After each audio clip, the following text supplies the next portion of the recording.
ஆரம்பித்த கட்சி இன்றைக்கி அதிமுக 5-10 உடஞ்சி தூளாக போயிடுச்சு. யார் இருக்கிறா? சொன்னவன் பூரா காணாமல் போயிட்டான். இன்றைக்கி ஒரு எல்கேஜி படிக்கிற பையன் வந்து இன்றைக்கி வந்து அரசியல் நட்டிக்கிட்டு உட்காந்துட்டு இருக்குது. திமுக ஊழலை ஒழிப்பேன், நான் ஊழல் செய்ய மாட்டேன், ஒரு இடத்துல கூட தவறு கூட ஒரு வாயில் வரல. தேர்தலுக்காக நடக்கிற கட்சி இல்லை திமுக. அது எந்நேரமும் மக்கள் சேவையில் இருக்கும்.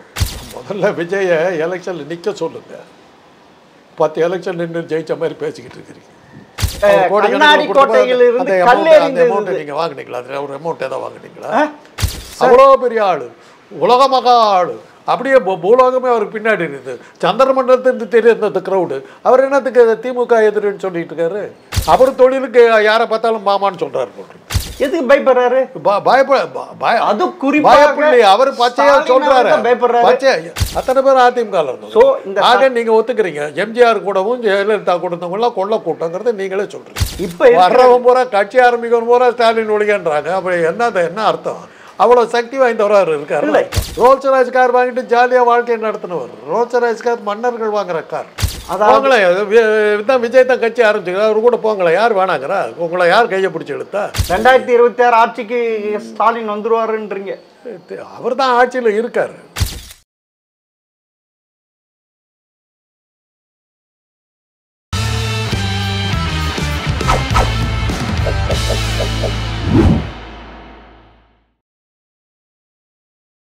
ஜெம் டிவி நேயர்களுக்கு வணக்கம். அரசியல் ஆடுகளம் பகுதியில் அரசியல் விமர்சகர் டாக்டர் காந்தராஜ் அவர்கள் சந்திப்பார். வணக்கம் சார். என்ன சார், அமைச்சர் KKSSR ராமச்சந்திரன் காதில், மூக்கில், கழுத்தில் நகை போட்டு இருந்தால் மகளிர் உரிமை தொகை கிடையாதுன்றாரு. நீங்களே சொல்லுங்க, இவ்வளோ வசதியாக இருக்கவங்களுக்கு மகளிர் உரிமை தொகை கொடுத்தா நியாயமா? யோசனை பண்ணி பாருங்க. ஆனால் ஒன்று, கவரிங்க நகையான்னு பார்த்து தங்க நகையாக இருந்தால் கொடுக்கணும். ஏன்னா இன்றைக்கி பெண்கள் யாருமே வந்து தங்க நகையை இப்போ போட்டு வர்றதில்லை. அது தெரியுமா உங்களுக்கு? இப்போ என்னுடைய கல்லூரியில் என்ன வேலை பார்க்குறவங்க பார்த்தா எனக்கே கையெல்லாம் பரப்புறாங்க. அதை பிடிக்கிட்டு போனால் என்னென்னு அந்த மாதிரி இருக்கும். கேட்டால் சார் 300 ரூபா சார், 400 ரூபா சார். தங்கம் பிச்சை வாங்கணுங்க. ஒரிஜினல் தங்கத்தில் உங்களுக்கு அந்த மாதிரி மரியாதையே இருக்காது. தங்கத்தை விட பல பங்கு. சார், அதே மனசாட்சியோடு திராவிட மாடல் ஆட்சி என்ன சொல்லுச்சு, அனைத்து பெண்களுக்கும் உரிமை தொகைன்னு சொன்னாங்களே, அது வந்து அப்படி சொல்லிட்டு இப்படி சொல்லாமல் சார்? அந்த பாயிண்ட்டை நான் ஏற்றுக்கிறேன். அனைத்து பெண்களுக்குன்னு சொல்லிட்டு நீங்கள் டிஸ்கிரிமினேட் பண்ணக்கூடாது. ஆனால் நாமளாக யோசிக்கணும், பொதுமக்கள் கொஞ்சமாவது யோசிக்கணும். ஆனால் ஒன்று சொல்கிறேங்க, திராவிட மாடலில் எந்த மாடலில் அதை பற்றிலாம் எனக்கு அக்கறை இல்லை. இந்த இலவசங்கள் கொடுப்பதை நீங்கள் நிறுத்தலைன்னா நாடு உருப்படாது. என்னை பொறுத்தவரை அதில் நான் திட்டவட்டமாக இருக்கிறேன். ஒரு சின்ன உதாரணம் சொல்கிறேன். மதிய உணவு திட்டம் பள்ளிக்கூடத்தில் தமிழ்நாட்டை தவிர இந்தியாவில் வேறு எந்த மாநிலத்தில் இருக்குதா பாருங்க, சொல்லுங்கள் பார்க்கலாம். எங்கேயுமே கிடையாது. எம்ஜிஆர் வந்து NT ராமராவும் அவரும் ஒரே நேரத்தில் சீஃப் மினிஸ்டராக இருக்காங்க. எம்ஜிஆர் சொல்கிறார் NTR கிட்ட, 2 பேரும் க்ளோஸ் ஃப்ரெண்ட்ஸு, எங்களை மாதிரி நீங்களும் சத்துணவு போடுங்க. மூஞ்சல் இருக்கிற மாதிரி பதில் சொன்னார் எம்ஜிஆர். NT ராமராவ், என் மக்கள் உழைத்து பிழைப்பார்கள், இலவசத்தை நான் கொடுக்க மாட்டேன், கெடுக்க மாட்டேன். அதுதான் உண்மையான தலைவர். மீன் பிடிக்க கற்றுக் கொடுங்க, மீனை கொடுக்காதீங்க. மீன் பிடிக்க கற்றுக் கொடுத்துட்டு அவன் மீன் அப்புறம் ஒரு தடவை கற்றுக் கொடுத்துட்டு அவன் வேணுங்கிற மீன் அவன் பிடிச்சிக்கிட்டு போயிடுவான். கொடுத்து பழகிட்டிங்கன்னா அவன் நீ கொடுப்பேன்னு பேச உட்காந்து தூங்கிக்கிட்டு இருப்பான், வேலை செய்ய மாட்டான். பள்ளிக்கூடத்துக்கு வந்தாக்கா உனக்கு சாப்பாடுன்னு ஏன் சொன்னாங்க? சாப்பாட்டுக்கு ஆசைப்பட்டு வருவோம், அவனுக்கு படிப்பை சொல்லி கொடுத்துருவோம். படிப்பை கொஞ்சம் படிச்சுட்டான்னாவே அவனுக்கு கொஞ்சம் ஒரு கர்வம் வரும். நம்ம படிச்சிருக்கோம், நம்ம ஒரு வேலைக்கு போகணும், கௌரவமாக இருக்குன்னு நினைப்பான். வேலைக்கு போகிறான்னும் போது அவனுடைய உழைப்பு கிடைக்குது. உழைப்பு கிடைக்கும் போது உற்பத்தி கிடைக்கும். உற்பத்தி கிடைக்கும் போது பொருளாதார முன்னேற்றம். இவ்வளவு அந்த சத்து உணவில் இருந்து வேலைக்கு வந்தால், படிக்க வந்தால் சாப்பாடுன்னாங்க. அது நியாயமான பேச்சு. எம்ஜிஆர் அதை கெட்டுச்சோர் பண்ணார்.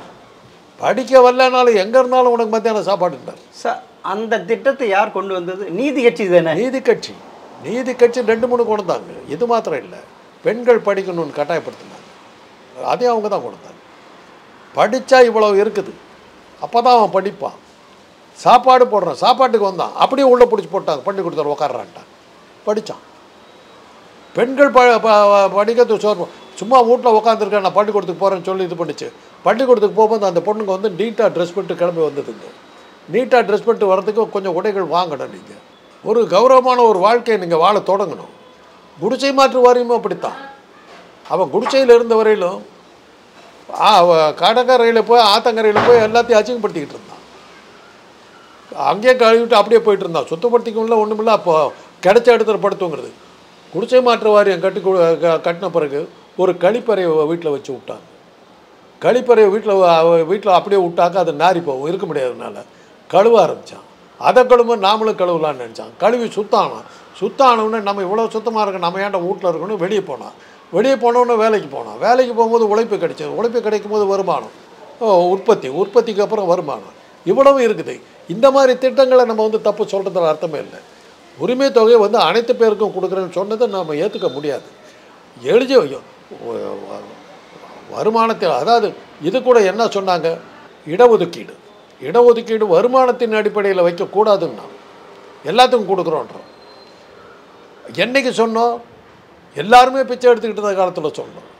இன்றைக்கி நம்ம வந்து ஓரளவுக்கு வருமானம் வந்ததுக்கப்புறம் நாம் இப்போ என்ன எடுத்துக்கங்க. என்னுடைய தந்தையார் வந்து முதல் உலக யுத்தத்தில் பிரிட்டிஷ் இராணுவத்தில் பணியாற்றினவர். அதனால் எங்களுக்கு எல்லாமே ஃப்ரீ, எங்கள் குடும்பத்துக்கு, அவருடைய பசங்கிற முறையில். எங்கள் அப்பா கொஞ்சம் பொருளாதாரத்தில் பெருசாக வந்துட்டார். பஸ் கம்பெனி தொடங்குற அளவுக்கு பெருசாக வந்துட்டார். ஒரு ஸ்காலர்ஷிப் கூட நாங்கள் வாங்கலை. எனக்கு எல்லா எலிஜிபிலிட்டியும் இருந்தது. நாங்கள் 4 பேர்த்தையும் படிக்க வச்சார். பசங்க படித்தாகணுங்கிறத ஒரு குறியாக இருந்தார். எனக்கு எல்லாமே ஃப்ரீ. முடியாதுன்ட்டார். நான் காசு கட்டுவேன், எனக்கு வசதி இருக்குது. அந்த மாதிரி நாம்பளாக முன் வரணுங்க. கவர்மெண்ட்டு கொடுக்குது. இப்போது இன்னொரு உதாரணம் சொல்கிறேன். நீங்கள் கேட்ட கேள்விக்கு அது பதில் சொல்கிறேன். 2வது உலக மகாயுத்தத்தில் உங்களுக்கு தெரிஞ்சிருக்காது, பிறந்தீங்களே நம்ம தெரியாது. லண்டன் மேலே ஜெர்மன்காரன் தினசரி குண்டு போட்டாங்க. 3 மாதம் 90 நாள். ராத்திரி 9 ஆச்சுன்னாக்க ஜெர்மன் பிளேன் பட்டால்னு லண்டன் மாநகரத்தில் குண்டு போடுறான். ஜனங்க சாப்பாடு எலக்ட்ரிசிட்டி 6 மணிக்கு மேலே கரண்ட்டு கிடையாது. அந்த அளவில் அவஸ்தைப்பட்டுருக்காங்க. எல்லாத்துக்கும் ஒரு பிரெட்டு தான் ரேஷனில். ஒரு இடத்துல என்னாச்சு, தவறுதெல்லாம் 2 பிரெட்டை கொடுத்தாங்க. கவர்மெண்ட்டு ரிக்வெஸ்ட் பண்ணுது, அந்த 2வது பிரெட்டை திருப்பி கொடுத்துருங்க. ஒரு க்யூ நிற்குது. வார் மெமோவார்ஸ்னு சர்ச்சிலுடைய புக்கு, அதில் அந்த ஃபோட்டோ இருக்குது. ஒரு பெரிய க்யூ நிற்குது. ஒரு 1 கிலோ தூரத்துக்கு க்யூ நிற்குது. எதுக்குன்னா 2வதாக எக்ஸ்ட்ரா கொடுத்தாங்களே பிரெட்டு, அதை திருப்பி கொடுக்கறதுக்கு. அப்போ அண்ணா வந்து உடம்பு சரியில்லாமல் வந்து அப்போ சேலத்தில் வந்து தங்கி சித்த வைத்தியத்தை எடுத்துக்கிட்டார். சேலத்தில் தான் அந்த வைத்தியத்தை பார்க்குறாங்க. எங்கள் வீட்டில் தான் தங்கியிருந்தார். அந்த நேரத்தில் எனக்கு கால் முறிஞ்சு நான் காலில் கட்டு போட்டு வீட்டில் கிடக்கிறேன். அண்ணா ஒரு ரூமில் இருக்கார். ஒரு அவுட் ஹவுஸ் மாதிரி இருக்கும், தனி இது இருக்கும். முன்பக்கத்து ரூமில் அண்ணா இருக்கார், பின்பக்கத்து ரூம்லாம் இருக்கேன். எங்கள் அவர் வந்து அப்படி உக்காந்துருப்பார். நான் இந்த பக்கம் வந்து காலை நீட்டு உட்காந்துருப்பேன். அண்ணா வந்து அந்த வைத்தியம் முதுகலெல்லாம் தேய்ச்சிக்கிட்டு போய் இந்த புக்கை, எங்கள் அப்பாவுடைய லைப்ரரியில் இந்த புக்கு இருக்குது, எடுத்துகிட்டு இந்த பேஜை காட்டினார். படி அப்படின்னார். படிச்சுட்டு சொன்னார், நம்ம மக்களை இந்த அளவுக்கு பொறுப்புள்ளவர்களாக மாற்றணும் அப்படின்னார். திருப்பி கொடுக்குற அந்த ஃபோட்டோவுக்கு கீழே என்ன கேப்ஷன் போட்டிருப்பான்னாக்கா, proud to be Londoners, London வாசிகள் என்று சொல்வதில் நாங்கள் பெருமிதம் அடைகிறோம். அந்த அளவுக்கு நாங்கள் நேர்மையானவர்கள். கொடுக்குறான், அவர் கவர்மெண்ட்டு கொடுக்குறான்னா. இந்த இலவச வேட்டி சேலையில் ஒரு தடவை ஒரு 50 பேர் இறந்தாங்க தெரியுமா? KK நகரில். யார் தெரியுமில்ல? எல்லாம் வசதியானது. அந்த குடிசையில் இருக்கவங்க வாங்கிறதுக்கு முன்னாடி இவன் போய் நின்றுக்கிட்டான். அதில் வந்து அப்படியே ஸ்டாம்பீட்டில் தான் செத்தானுங்க. எல்லாம் வசதியானது. ஆக ஒரு ஸ்கீமை நம்ம போட்டோம்னா ஃபெயிலியர் ஆகுறதே நாமளே தான். இப்போ நீங்கள் சொல்கிறீங்க அது ஒரு இது அனைத்து மக்களுக்கும் ஏன் கொடுக்குறேன்னு சொல்கிறீங்க? இன்றைக்கி அந்த நிலைமையிலேருந்து நீங்கள் போகணும். எலிஜிபிள் ஒரு க்ரைட்டீரியாவை நல்ல வசதியாக வீட்டில் 4 கார் வச்சுட்டு வந்து பஸ் ஏறி போனாங்கன்னா என்னங்க அர்த்தம்? சார் சொன்னதை நான் ஏற்றுக்கிறேன். சரி சார், இப்போ வந்து இப்போ திராவிட மாடல் ஆட்சியில் திரு ஸ்டாலின் அவர்கள் தோல்வி பயம் வந்துருச்சா? 2020க்கான தேர்தல் ஒன்று இருக்கு, ஒரு வருஷத்துக்கு முன்னையே பிரச்சாரம்லாம் ஆரம்பிச்சிட்டாரு. முன்னாடி அதை இது பண்ணுறாரு, ஆரம்பிச்சுக்கிறாரு. பரீட்சை அன்றைக்கி தான் படிக்கணுங்கிறது இல்லைங்க. நீங்கள் மட்டமான நீங்கள் அவ்வளோ பிரில்லியன்ட் ஸ்டூடெண்ட் கிடையாது. வருஷம் முழுக்க படிச்சுக்கிட்டு இருக்கணும். இப்போ மருத்துவக் கல்லூரியில் நான் நிறையா ஃபெயில் ஆனது காரணம் என்னென்னா, பரீட்சைக்கு ஒரு வாரத்துக்கு முன்னாடி தான் புக்கே எடுப்பேன். அது ஒன்று ஊர் மேய்ச்சிட்டு வருவேன். புக்கை எடுத்தால் இவ்வளோ பெரிய புக்கு கிழிச்சு போட்டால் கூட 1 மாதம் ஆகும். அவ்வளோ பெரிய புக்கு. பரீட்சை 20 நாளில் எப்படி படிக்கிறது? அப்படியே வச்சுட்டு ஃபெயில். தேர்தலுங்கிறது வந்து காலாகால தேர்தலுக்காக நடக்கிற கட்சி இல்லை திமுக. அது எந்நேரமும் மக்கள் சேவையில் இருக்கும். தேர்தல் அன்றைக்கி போய் பிரச்சாரம் பண்ணுறதில்ல, மக்கள் மத்தியில் இருந்துக்கிட்டே இருப்பாங்க அவங்க. அதனால தான் அவர் போகிறாரு. இல்லை, இதுக்கு முன்னே அப்படி ஒரு நிலைமையே இல்லையே. கலைஞர் இருந்தாலும் சரி, ஜெயலலிதா இருந்தாலும் சரி, எம்ஜிஆர் இருந்தால் தேர்தலுக்கு ஒரு 3 மாதத்துக்கு முன்னே தான் அந்த இதுவே பரபரப்பு. இதுக்கு இவர் ஒரு வருஷத்துக்கு முன்னையே அப்போனா தோல்வி பயம் அவருக்கு வந்து விட்டதா? இல்லை, அதுக்கு இன்னொரு காரணம் இருக்குது. அன்னைக்கு இருந்த ஒன்றிய அரசில் இருந்தவங்களாம் யோக்கியமானவர்கள் இருந்தாங்க, நேர்மையான தேர்தல் நடத்தினாங்க, அது போதும்.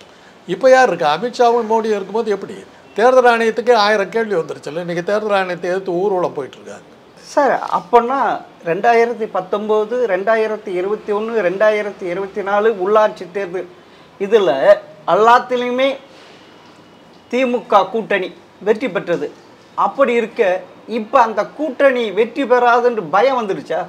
ஏன்னா சில 50வது திருமண ஆண்டு விழா கொண்டாடுறப்ப கூட்டணி கட்சிகளை கூப்பிட்டு விருந்து வச்சு சில அட்ஜஸ்ட்மெண்ட் பண்ணுங்க, புதுசாக கட்சியை சேர்க்கணும், அவங்களுக்கெல்லாம் தொகுதிகளை விட்டு கொடுக்கணும், அப்போ தான் நம்ம வெற்றி பெற முடியும்ன்ட்டு அவங்க கூட்டணிக்கிட்ட கெஞ்ச வேண்டிய நிலைமைக்கு வந்துட்டாரு.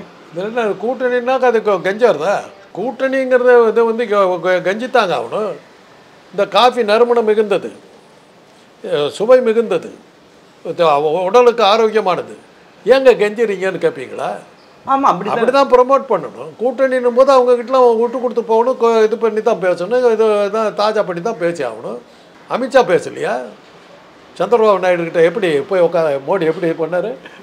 நீ உக்காந்தா தான் உக்காருவேன், சந்திரபாபு நாயுடு நீ உக்காந்தா தான் உக்காருவேன், நான் உட்காரவே மாட்டேன், முன்னாடி நிற்பேன், கை கட்டிட்டு நிற்கல. மோடி மகான் 56 இன்ச்சு மார்பழகர், அது மாதிரி தான். அது ஒன்று. இப்போ வந்து இது வரைக்கும் திமுக சந்தித்த தேர்தலெல்லாம் ஒரே ஒரு எதிரி வச்சு வெற்றி பெற்றுட்டு இருந்தாங்க. அதாவது பாஜக என்ற பாசிச எதிரி தமிழகத்தில் கால் ஊன்றக்கூடாதுன்னு சொல்லிட்டு இருந்தாங்க. அதில் வந்து விஜய் வேட்டு வச்சுட்டார். அதனால் இன்னும் பயம் அதிகமாகி போச்சு இவருக்கு. முதல்ல விஜயை எலெக்ஷனில் நிற்க சொல்லுங்க. 10 எலெக்ஷன் நின்று ஜெயித்த மாதிரி பேசிக்கிட்டு இருக்கிறீங்க. 1000 பேரை கூப்பிட்டு காட்டிவிட்டாக்கா அவர்கிட்ட பயப்படுவாங்களா? ஒரு உதாரணம் சொல்கிற கேளுங்க. ஒரு டிவி வந்து சீரியல் நடத்துது. அந்த சீரியல் நடிகர்களை எல்லாம் ஊராக கூட்டிகிட்டு போய் விழா நடத்துகிறாங்க. லட்சக்கணக்கில் உட்காந்துருக்காங்க. உடனே அந்த சீரியல் நடிகர்கள்லாம் பிரைம் மினிஸ்டராக சீஃப் மினிஸ்டர் ஆகிடுவாங்களா? நடிகர்களை பார்க்கறதுக்கு வர்ற கூட்டங்க. முதல்ல விஜய் ஒரு தேர்தலில் ஒரு உட்கட்சி தேர்தலாக நடத்த சொல்லுங்கள், ஒரு பொதுக்குழுவை கூட்ட சொல்லுங்கள், ஒரு செயற்குழுவை கூட்ட சொல்லுங்கள், ஒரு நிர்வாகிகளை வந்து எலெக்ஷன் வச்சு ஜெயிக்க வைக்க சொல்லுங்கள். முதல்ல அவர் கட்சிக்குள்ளார எலெக்ஷன் வைக்க சொல்லுங்கள், அப்புறம் பேசலாங்க அவர் என்ன பண்ணுறாருன்னு.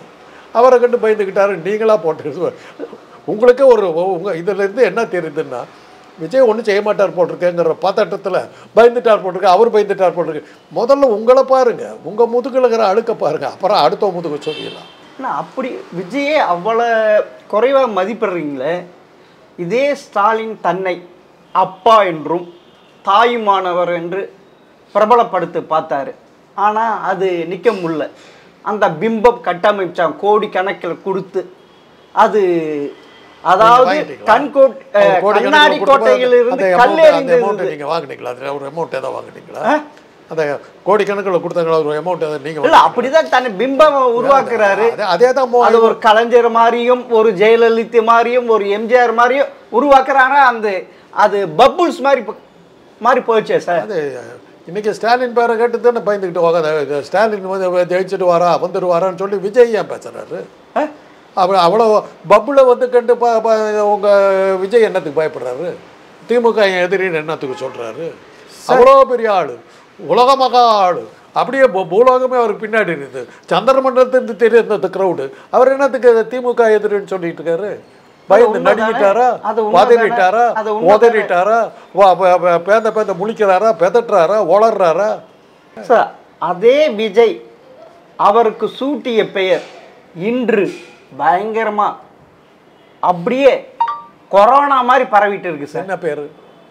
அங்கிள், மாமா. மாமானாக்கா என்ன? அங்கிள்னாக்கா சித்தப்பாவும் உண்டு, பெரியப்பாவும் உண்டு.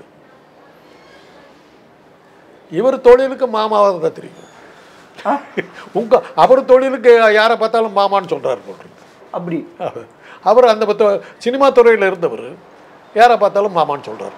அப்பனா உதயநிதி உதயநிதி யாரையும் அவர் உதயநிதி யாரையும் அங்கிள்னு சொல்லலையே, இவர் தானே சொன்னார். சரி சார், இப்போ பார்லிமெண்ட்டில் 131 பில் கொண்டு வந்திருக்காங்க. அந்த பில்லு பார்த்து ஏன் பயப்படுறாரு? என்ன பில்? என்ன பில் அது? பிரதமரோ முதல்வரோ அமைச்சரோ மத்திய அமைச்சரோ சிறையில் 30 நாட்கள் இருந்தால் 31 நாட்கள் தானாகவே பதவி போய்விடும்ட்டு கொண்டு வந்தார். அந்த சட்டத்தை இருட்டு கருப்பு சட்டம் அப்படின்னு சொல்றாரு. ஏன் பயப்படுறாரு? தேவையில்லை. ஏன்னா இதுக்கு முன்னாடி இருந்த சட்டம் இதை விட கடுமை. ஜெயலலிதாவை குற்றவாளின்னாங்க, A1 குற்றவாளின்னு தீர்ப்பு கொடுத்தார். அன்னைக்கு ஒரு பத்திரிகையில் அவருக்கு ஆதரவாக இருக்கிற ரங்கராஜ் பாண்டே, அவர் முதலமைச்சராக இருக்கிறார், இந்த தண்டனையை முதலமைச்சராக இருப்பதால் நிறைவேற்ற முடியுமா முடியாதா என்பதெல்லாம் கேள்விக்குறியாக இருக்கிறதுன்னு செய்தி போட்டுக்கிட்டு இருக்கார். அப்போ கேட்குறாங்க சட்ட நிபுணர்களை, குற்றவாளின்னு டிக்ளேர் பண்ண உடனே அவருடைய பதவி போய்விட்டது. இந்த மாளுக்கு இந்த ரங்கராஜ் பாண்டேயை கேட்டுக்கிட்டு இந்த ஸ்டே வாங்கிறதுக்கெல்லாம் ஏற்பாடு பண்ணுன்னு பேசிக்கிட்டது வந்தாங்க. அதெல்லாம் அந்த காலமாக நீ வாங்கன்னு பார்ப்பனாகாரத்துக்கு கூப்பிட்டு போயிட்டாங்க. சட்டம் ஏற்கனவே அது மாதிரி தான் இருக்குது. இவர் இங்கே என்ன பண்ணியிருக்காங்கன்னா ஒரு குற்றம் சுமத்தப்பட்ட உடனே போடலாங்கிற மாதிரி கொண்டு வர்றாங்க. அதை வந்து எந்த நீதிமன்றத்திலையும் அதை வந்து க்ளீனாக உடச்சி தூக்கி போட்டுடலாம். அப்படிங்களா? ஆமாம். எதுக்கு பயப்படுறாரு? அது குறிப்பாக அவர் பச்சையா சொல்றாரு. அந்த சட்டத்தை ஏன் கொண்டு வர்றீங்க? அந்த சட்டத்தை ஏன் கொண்டு வர்றீங்க? நீ பயந்து போனதுனால தான் நீ கொண்டு வர்ற.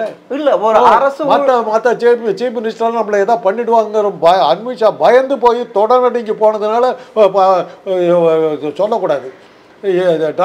அவர் சர்வாணியெல்லாம் நனைஞ்சு போச்சுக்கிறாங்க பயத்தில், வேத்து போயிடுச்சுன்றாங்க. அந்த பயத்தில் தான் இந்த தீர்மானத்தை எல்லாம் கொண்டு வர்றாரு. எல்லா இடத்துலையும் அடி வாங்கிட்டாங்க. தீவிரவாத தாக்குதல்னு சொல்லி போனாங்க, பேக் ஃபயர் ஆகி உலகம் முழுவதிலும் பேரை கெடுத்துக்கிட்டு விட்டாங்க. நாடாளுமன்ற தேர்தல் ஆணையத்தை பற்றி பயங்கரமான ஏதாவது குற்றச்சாட்டுகள் வச்சு தேர்தல் ஆணையத்தையும் ஒன்றும் பண்ண முடியாமல் பண்ணுற அளவுக்கு கொண்டு போயிட்டாங்க.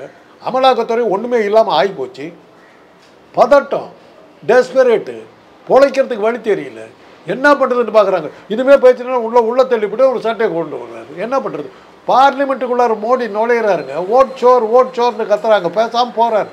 ஒன்றும் பண்ண ஓம் பிர்லா மாற்றிக்கிட்டு பார்த்துக்கிட்டு இருக்காரு. என்ன பண்ண முடியுது? ஓட் ஷோருங்கிறாங்க.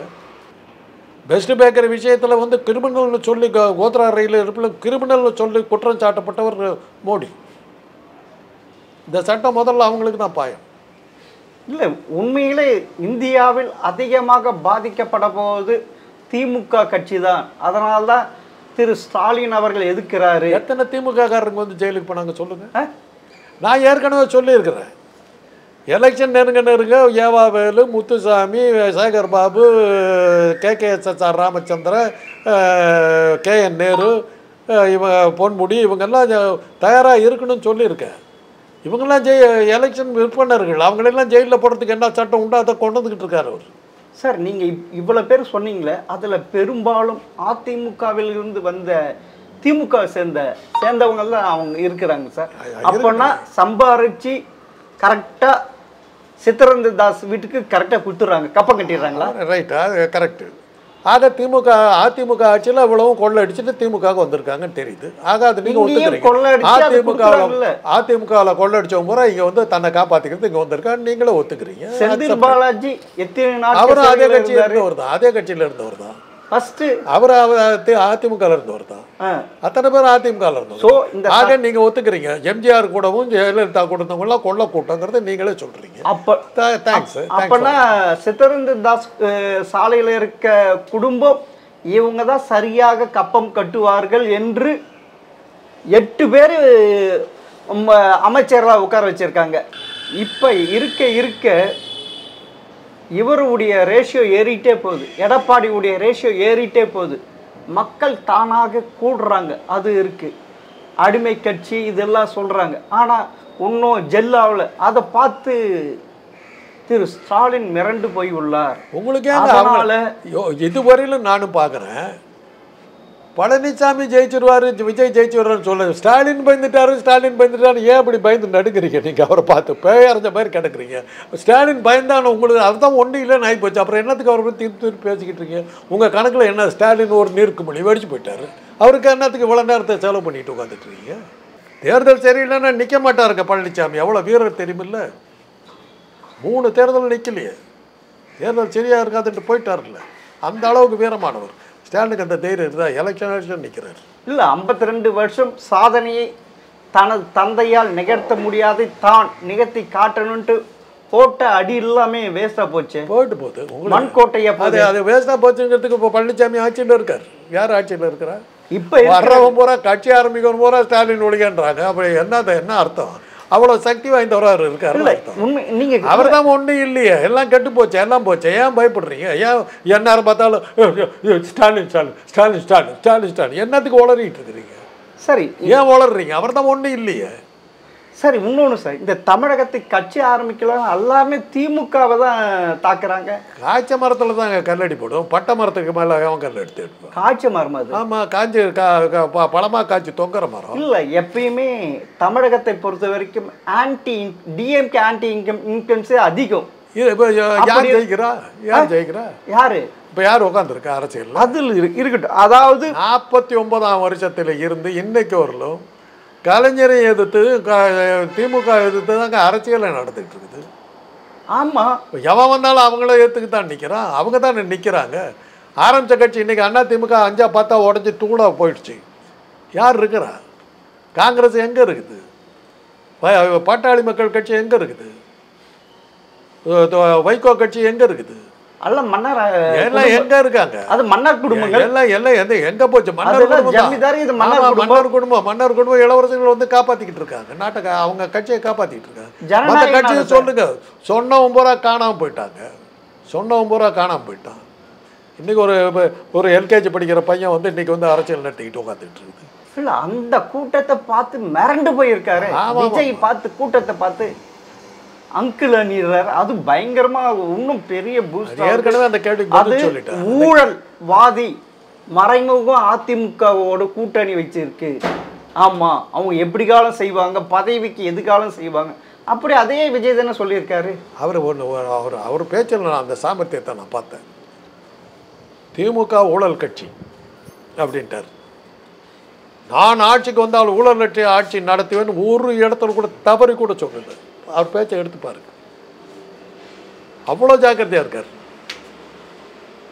திமுக ஊழலை ஒழிப்பேன், நான் ஊழல் செய்ய மாட்டேன் ஒரு இடத்துல கூட தவறி கூட அவர் வாயில் வரல. அவ்வளோ ஜாக்கிரதை. ஏன்னா 150 கோடி ஒரு படத்துக்கு வாங்கினது. மக்களுக்கு என்ன செஞ்சுருக்கார்? வாங்கி பாக்கெட்டில் போட்டுக்கிட்டார். தனி பிள்ளைல ஜாலியாக சுற்றிக்கிட்டு இருந்தார். மக்களுக்கு ஏதாவது ஒரு சின்ன ஒரு ஒத்த பைசா செலவு பண்ணியிருப்பார் அவர். சார், அப்படிப்பட்ட ஒரு ஆள் பட உலகம் உளுந்து போச்சு. அதே வருமானம் வரணும், எங்கடா வரும்னு பார்த்தாரு, அரசியலுக்கு வந்துட்டார்.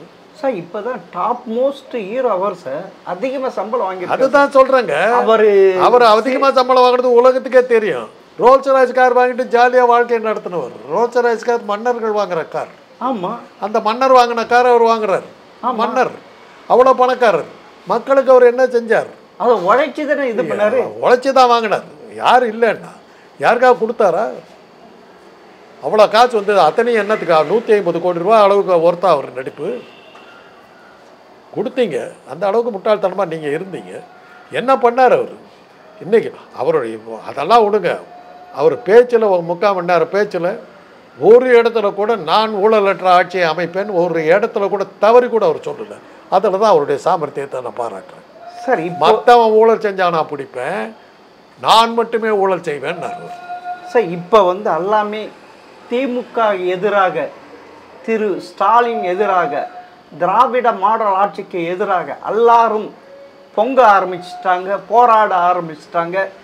இந்த ஆட்சியை வீட்டுக்கு அனுப்பணும்ன்ட்டு அரசு ஊழியர்கள், துப்புரவு பணியாளர்கள், ஆசிரியர்கள் இப்படி எல்லாருமே போராட்டம் எங்கேயுமே எங்கே பார்த்தாலும் கற்பழிப்பு, ஆணவ படுகொலை இப்படி எல்லாமே மீறி போயிருக்கு சார். அதனால் தமிழகத்தில் கட்டாயம் ஆட்சி மாற்றம் ஏற்படும் அப்படின்னு சொல்கிறாங்கல்ல, கேட்டுங்க. யார் வேணாம்னா அதுக்கு தான் எங்களுக்கு அதை பற்றி அக்கறை இல்லைங்க. உங்களுடைய ஆசையெல்லாம் சொல்லிக்கிட்டு வர்றீங்க, எங்களுக்கு என்ன போச்சு அதை பற்றி நாங்கள் இல்லை. இது வரைக்கும் ஒரு பிம்பம் கட்டமைக்கப்பட்டிருந்தது, தமிழகத்தில் எதிர்கட்சியே இல்லை, தான் வெற்றி பெறப்போகுது 2000. அது கொஞ்சம் கொஞ்சமாக சரிந்து கொண்டே வருகிறது. இருக்கட்டுமே அப்படி வந்த கட்சியை நீங்கள் ஆதரிச்சுட்டு போங்களேன், யார் வேணாங்கிறா? போங்களேன், போங்களேன். தான் விஜய் தான் கட்சி ஆரம்பிச்சுக்கிறா, அவர் கூட போங்களேன், யார் வேணாங்கிறா? உங்களை யார் கையை பிடிச்சி எடுத்தா? போங்க, கூட்டிகிட்டு போவார். தனி பிள்ளைகளை உங்களே மடியில் உட்காரச்சு கூப்பிட்டு போனாலும் போவார். போங்க, அவர்கிட்ட போங்க. அப்படியா? மடியிலையா? வா, அப்படி தானே போகிறாரு. பிளேனில் தனியாக போனால் கூட யாராக இருந்தாலும் மடியில் உட்கார வச்சுட்டு தான் போயிருக்காரு. யார் மடியில்? தெரியாது, அதெல்லாம் என்னது. இல்லை, இவ்வளோ தெளிவாக சொல்கிறேன், மடியில் உட்கார வச்சுட்டு போகிறாரு. அது அவருக்கு தெரியும், எங்களுக்கும் தெரியும், உலகத்துக்கே தெரியும். சார் எனக்கு தெரியாது சார். உங்களுக்கு தெரியலன்னா கேட்டு தெரிஞ்சுங்க. நீங்கள் இவ்வளோ தூரம் விஜய் போட்டிருக்கிற அண்டர்வேர் என்ன சைஸுங்கிற அளவுக்கு தெரிஞ்சு வச்சுக்கிற ஒரு ஆளுக்கு இது தெரியாதா?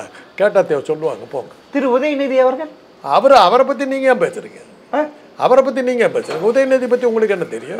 பால்டால் பாபுன்றாங்க. இருக்கட்டுமே, அது நீங்கள் சொல்லிக்கிறது. இவரை கூட தான் ஐஸ்கிரீம் பையங்கிறாங்க. அப்புறமா ஒருத்தர் கோசம் தான் இங்கே கார் ரேஸே நடத்தினாங்கன்னாங்க. ஆமாம், அரசு உலகம் பூராவும் கார் வந்து உலகம் பூரா அஜித்தெல்லாம் கார் ரேஸில் தான் போயிட்டு இருக்கா. உலகம் பூரா நடக்கிற ஒரு ரேஸை நடத்துகிறாங்க, அதில் என்ன தப்பு? அது குறிப்பிட்டாக ஒரு நடிகைக்கோசரம் அது இது பண்ணாங்கன்ட்டு. ஆமாம், பிளேனில் தனியாக கூட்டு போகும்போது அப்படி தானே போகணும். ஓ, அவரும் விஜய் மாதிரி தானே? விஜய் போலாம் நான் போகக்கூடாதா? இல்லை, உதயநிதியும் விஜயும் ஒன்னாங்க தாங்க போவேன். இல்லை, என்கிட்ட காத்திருந்தா நான் கூட தாங்க போவேன். உதயநிதியும் விஜயும் ஒன்னான்றீங்க அந்த விஷயத்துல. ஆமாம், அவர் போகும்போது இவரு ஏன் போகக்கூடாது? இவர் தானே சினிமா நடிகர். ஓ, பணம் அவர் விஜய் போகலாம், இவர் போகக்கூடாது. இல்லை, அவர் உழைத்து சம்பாதித்து காசில் போடுகின்றார். இவர் யாரும் படத்துல உதயநிதி யாரு? உதயநிதியும் படத்துல சம்பாரிச்சாருங்க. இவரு அவங்க அப்பா சம்பாரிச்ச காசுல போனாரு. இவர் ஜோக்கரா நடிச்சவர். அவர் ஹீரோ நடிச்சவர். அவர் வந்து இது கோமாளியா நடிச்சவர். யாரு? விஜய். இவர் ஜோக்கருக்கும் ஒரு ஹீரோக்கும் வித்தியாசம் இல்லை. எங்களுக்கு தெரியாது. ஜோக்கரா இருக்கிறவனுக்கு எவ்வளவு சாமர்த்தியம் தெரியுங்களா? அவனே ஹீரோவாகவும் நடிக்கணும், அவனே வில்லனாகவும் நடிக்கணும், அவனே காமெடியும் பண்ணணும். புரியுதா? சர்க்கஸில் கோமாளியாக இருக்க வந்து சகல கலா வல்லவனாக இருப்பான். அவன் தான் ஜோக்கராக இருக்க முடியும். புரியுதா? ஹீரோவா நடிக்கிறதுக்கு திறமையே தேவையில்லை. சண்டை போடுறதுக்கு ஒரு டூப் வருவான், பாட்டு பாடுறதுக்கு ஒரு ஆள் பின்னணி பாடிடுவார், கேமரா வச்சு ஒரு பேட் ஆங்கிளே இல்லாமல் பார்த்துக்குவாங்க, வந்து பொண்ணை கட்டி பிடிச்சிட்டு போயிட்டா போதும். அதுக்கு ஹீரோவா நடிக்கிறதுக்கு திறமையே தேவையில்லை. புரியுதா உங்களுக்கு? வில்லனாக நடிக்கிறதுக்கு திறமை வேணும், காமெடியை நடிக்கிறதுக்கு திறமை வேணும். சரி, மக்களை சிரிக்க வைக்கிறது அவ்வளோ சுலபம் கிடையாது. இல்லை, இது ஞாபகம் வச்சுக்கோங்க. இப்போ நீங்கள் சொன்னீங்களே joker, Udhayanidhi is a joker. பிரமாதமாக மக்களை குதூகலப்படுத்தினார், குஷிப்படுத்தினார், மக்களை மகிழ்வித்தார். அவர் ஒரு joker. Charlie Chaplin is called as a joker. அவர் படங்களை எடுத்து பாருங்க, எத்தனை தத்துவங்களை சொல்லியிருக்காருன்னு தெரியும். எத்தனை தத்துவங்களை சொல்லியிருக்காரு. நீங்கள் அல்லாம நீங்களும் விஜயை பார்த்து பயப்பட்டீங்க. ஐயோ, ஸ்டாலின் திமுக பயப்படி விட்டது, அதன் கூட்டணியில் பயப்படுவது, கம்யூனிஸ்ட் எல்லாமே பயப்பட்டாங்க. பயப்படுறோம். நல்லா இருந்த பையன் இப்படி ஆகி போயிட்டே, அப்பா பாவம், எங்க அநியாயமா போயிட்டே பார்த்து பரிதாபப்பட்டு பயப்படுறோம். நல்லா இருந்தியே, உனக்கே அந்த கஷ்டம், இப்படி மாட்டிக்கிட்டு முடிக்கிறியே. அமலாக்கத்துறை அதிகாரி அருண் வந்து உன் பக்கத்தில் உட்காந்து உன்னை மிரட்டிக்கிட்டு இருக்காரு. ஒய் பிரிவு பாதுகாப்புன்னு சொல்லிட்டு உளவுத்துறை அதிகாரிகள் கொண்டு வந்து நெருக்கி பணைய கைதியாக வச்சுக்கிட்டு இருக்காங்க. பாவம், உன்னை நினச்சா பாவமாக இருக்குது, பரிதாபமாக இருக்குது. ஐயோ எப்படி வாழ்ந்த நீ இப்படி ஆகிட்டியான்னு பாவமாக இருக்குது, பரிதாபமாக இருக்குது, பயமாக இருக்குது. ஸோ இன்னும் என்னன்னா அவஸ்தைப்பட போறியோங்கிற பயமே எங்களுக்கு இருக்குது. இருந்தாலும் தைரியமாயிரு, உனக்கு ரொம்ப கஷ்டம் வராமல் நாங்கள் பார்த்துக்கிறோம், தைரியமாயிரு. ஓ ஆட்சிக்கு வந்தா ஆட்சிக்கு இல்லை, 2026 ஆட்சிக்கு ஸ்டாலின் வந்துருவாருன்றீங்க. அவர் தான் ஆட்சியில் இருக்காரு, இல்லை இனிமேல் வரணுங்கிறது ஒன்றும் இல்லையா? ஓ அப்போனா 2026 2031 2036 ஃபுல்லாகவே திமுக தான். ஆமாம், எந்த இதுவும் இல்லை. இல்லை, இந்த சந்தேகம் கிடையாது. சரி சார், நீங்கள் சொல்கிறது பொறுத்திருந்து பார்ப்போம் சார். இன்னும் 7 மாதம்தான் இருக்குது 2026 தேர்தலுக்கு. நீங்கள் சொல்கிறது பலிக்குதா பலிக்கலையா பொறுத்திருந்து பார்ப்போம் சார். மிக்க நன்றி சார்.